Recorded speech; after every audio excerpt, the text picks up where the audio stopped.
I'm going to talk to you about using a pendulum to dowse.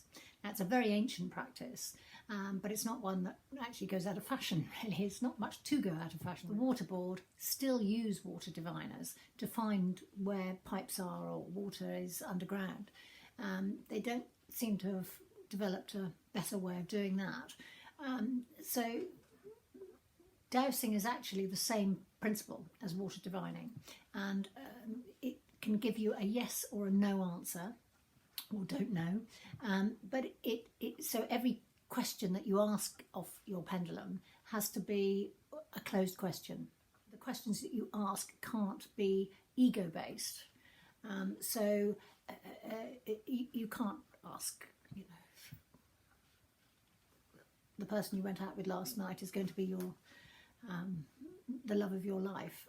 That is not going to tell you the answer to that one.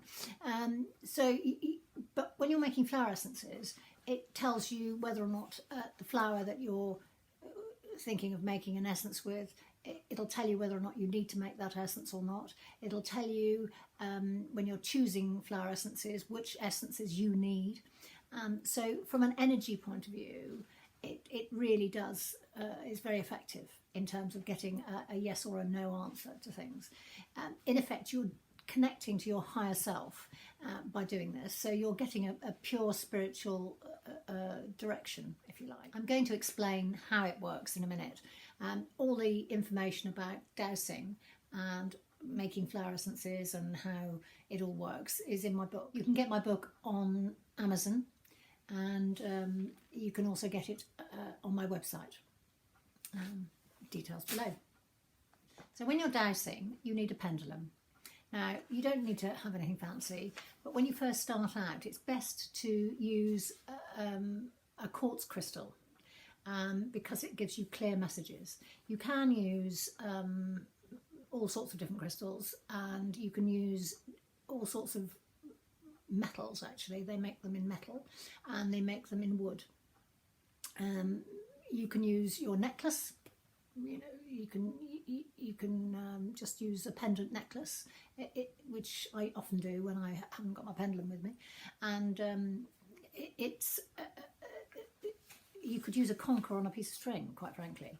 But to start with, it's best to use something that is going to resonate with you easily, and something that has got a bit of weight to it is a good idea because it's clearer in its movement.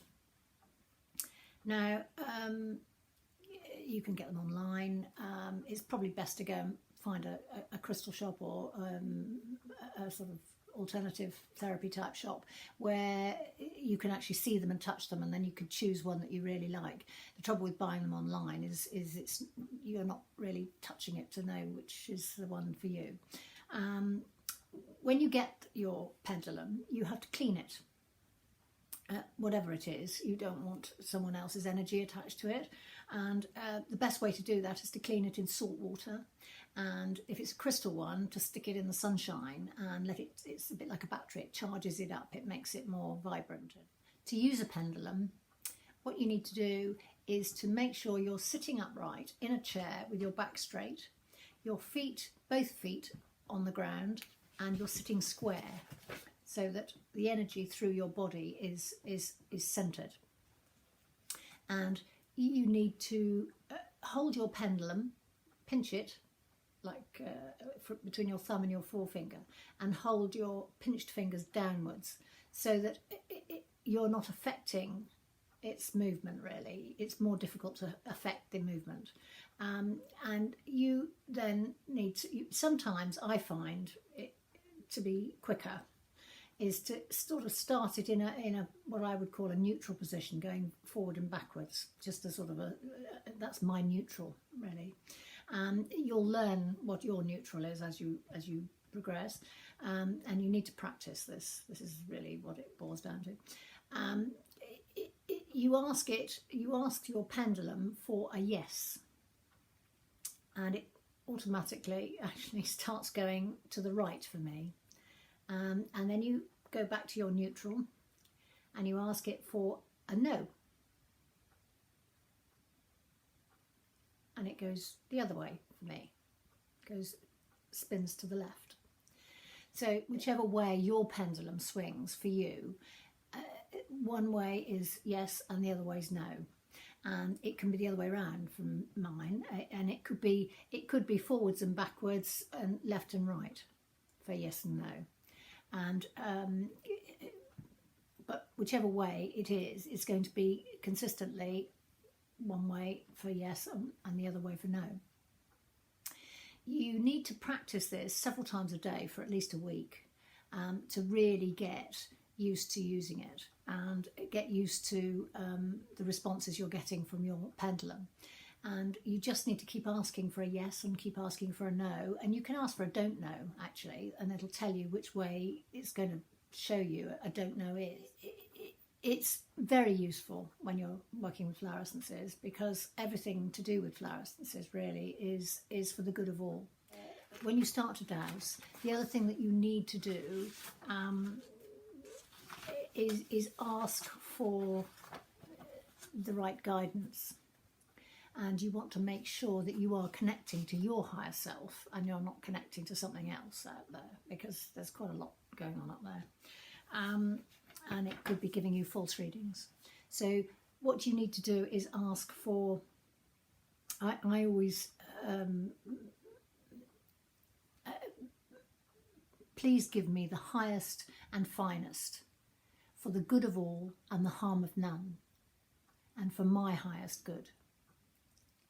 So whenever you're doing it, keep repeating the same phrase, because it will help you to connect to your higher self, and it'll help you to make sure that you're getting a true reading.